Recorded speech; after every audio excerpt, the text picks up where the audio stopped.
Hey everybody, it's Chris and I'm back to do a quick little painting with you today. So I'm going to work a little bit with the Shelly art style. As some of you probably have seen, I did put a video out that has all my recipes on it and how I mix all of my pouring mediums and my colorants, what paints I use and things like that. And I will put the link to that in the description for this video, just so that you can take a look at that if you'd like to learn more about this style of painting. It's a very cool style, I think. I really think it's quite interesting when you use this style and the lacing that it creates. It's kind of hard to create that same lacing when you're just pouring. So this is kind of a really cool style. I have a Lazy Susan that I want to pour and I want to spin it. So kind of trying out some color palettes maybe for that. And I'm working on a little 8x8 wood panel. And this is a panel that I purchased at Hobby Lobby, and I'll put a picture of what it looked like before I prepped it.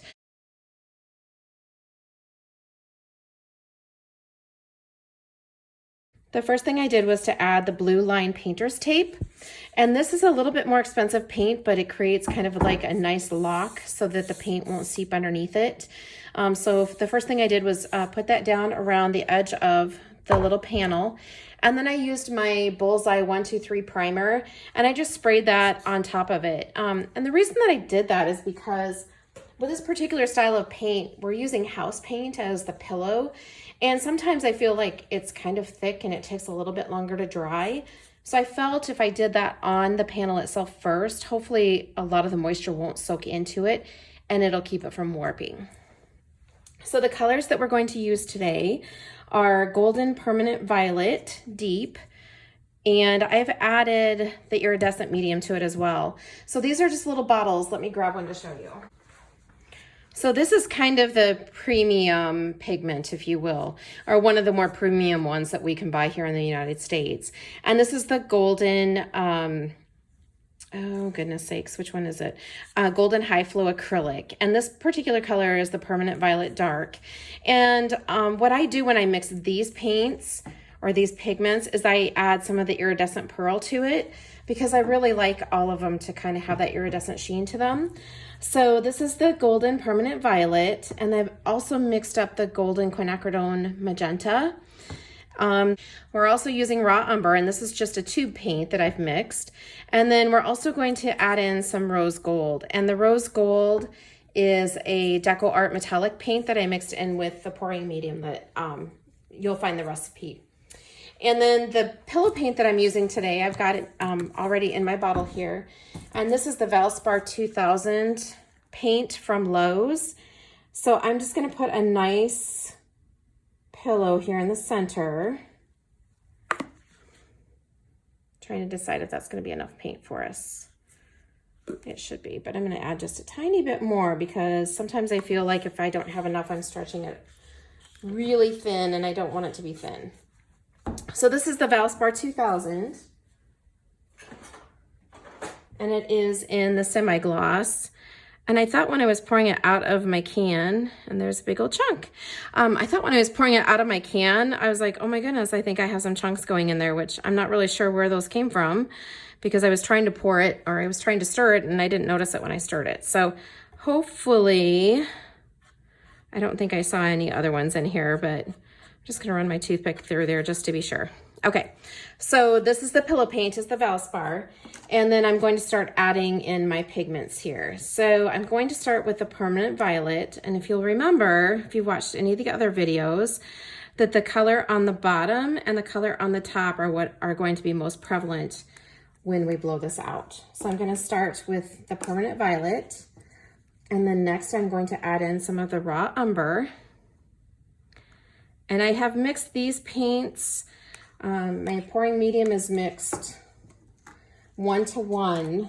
So it's one part of the base paint and one part of the Minwax polyacrylic.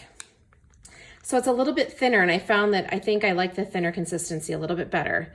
All right, and next I'm going to add in that Rose Gold. This should actually be quite pretty, I think. I hope anyway.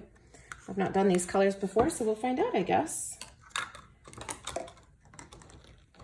And then the golden magenta. And this is the quinacridone magenta. So I'm going to float that on top of the rose gold. And then I have my cell activator already mixed up. And I found that I like to keep my cell activator in a little tiny squeeze bottle because I feel like I can float it across the top of the paints a little bit easier. So I've just got that mixed up in this little bottle here. And I'm going to add that to the top and kind of put a nice little blob there, just like so. And then the next thing that I want to do is to blow it. And I probably won't be able to show you all of this because my face or my head will be in the way, but I'm going to kind of gently blow down through the middle and then kind of try to blow that out across the surface. So let me see if I can do this so that you can kind of see what I'm doing.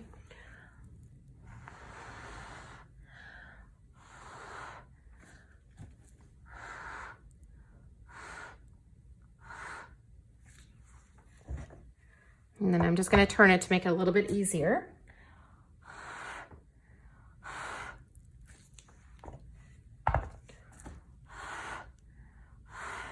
And I'm just gently blowing. I'm not trying to blow it like super hard so that it goes all the way through the paint.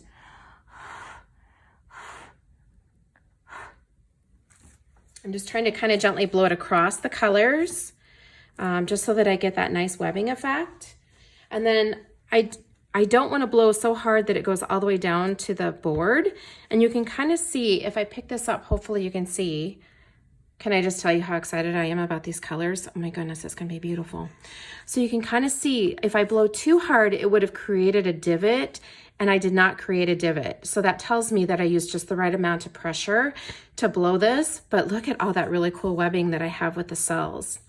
Okay, so the next thing that I want to do then is to start tilting this, and I'm hoping I have enough color on here, and hopefully she'll turn out really beautiful. But I'm gonna go from one corner to the next, and we're just gonna stretch this out.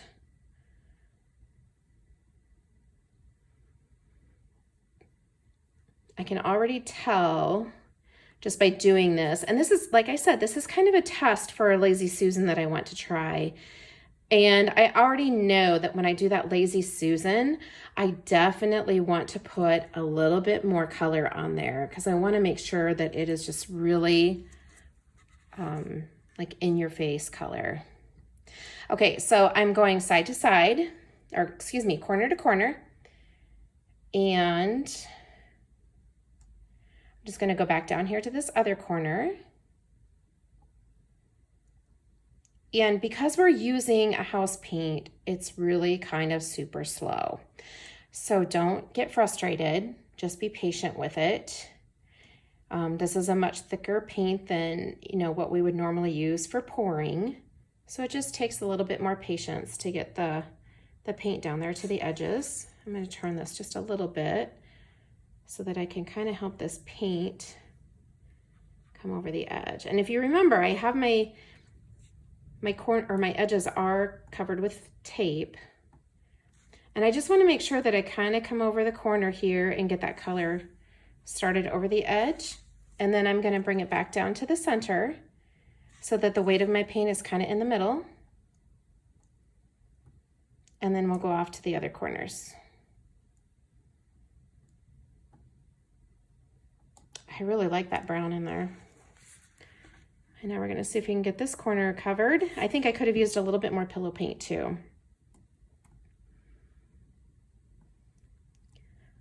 So I'm probably going to speed this up a little bit for you guys. I apologize. I'm trying to do this with natural light. Let me see if I can turn it towards the window here. I'll probably speed this up just a tiny bit so you guys don't have to watch this, but just remember that it's super slow. So keep in mind that I have sped it up for you.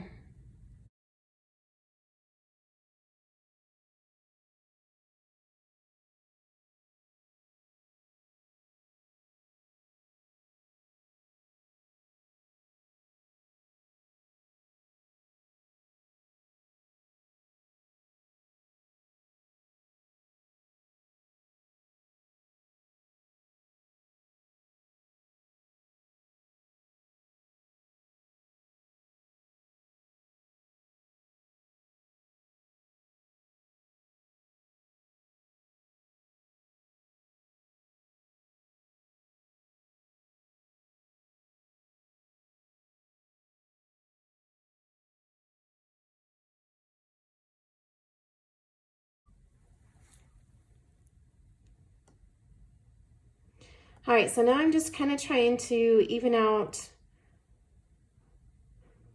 the design on the canvas, on the board here, just so that all of the color and the concentration isn't down on one side of it.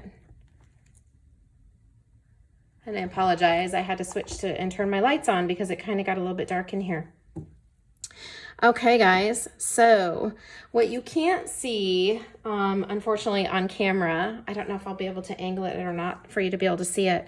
What you can't see is the beautiful metallic sheen that is in this painting.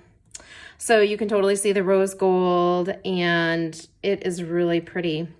You can also see that I've got my webbing effect, and see how that cell activator just kind of takes on, I don't know, it's just like this weird quality. I mean, it kind of reminds me, some people compare it to lightning.